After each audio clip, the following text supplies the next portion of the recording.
Hello everyone. तो हम आज बात करने वाले खेसारी लाल यादव जी और हनी बी का एक बहुत ही बेहतरीन वीडियो सॉन्ग जो कि फुल वीडियो सॉन्ग में रिलीज हो चुका है। और इस गाने को लिखे हैं कृष्णा बेदर्दी जी और इसमें म्यूजिक दिए हैं आर्या शर्मा जी और इसे गाए हैं खेसारी लाल यादव जी और हनी बी जी।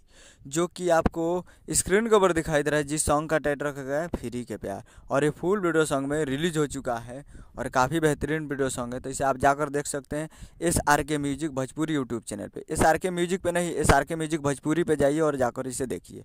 और दूसरा है संघर्ष 2 का, जो कि कल इसका ट्रेलर रिलीज हुआ है और 3.5 मिलियन व्यूज हो चुका है और ये 12 घंटे में 3 मिलियन इस पर व्यूज हो चुका था और अभी इस पर करीब 3-4 मिलियन व्यूज हो चुका है। तो आप लोग इसे जाकर देख सकते हैं world wide records Bhojpuri YouTube channel पे, जो कि काफ़ी ज़बरदस्त ये टेलर है और काफ़ी बवाल मचा कर रखा हुआ है और काफ़ी एक्शन से भरपूर इस टेलर को बनाएगा। तो आप लोग जाइए और जाकर इसे world wide records Bhojpuri YouTube channel पे फुल टेलर को जाकर देख सकते हैं। तो दोनों अपडेट आपको पसंद आया हो तो हमारे चैनल को सब्सक्राइब कर बेल आइकन प्रेस करें ताकि कैसे खेसारी लाल यादव जी का लेटेस्ट न्यूज़ लाते रहे। और वीडियो अच्छा लगा तो वीडियो को एक लाइक कीजिए।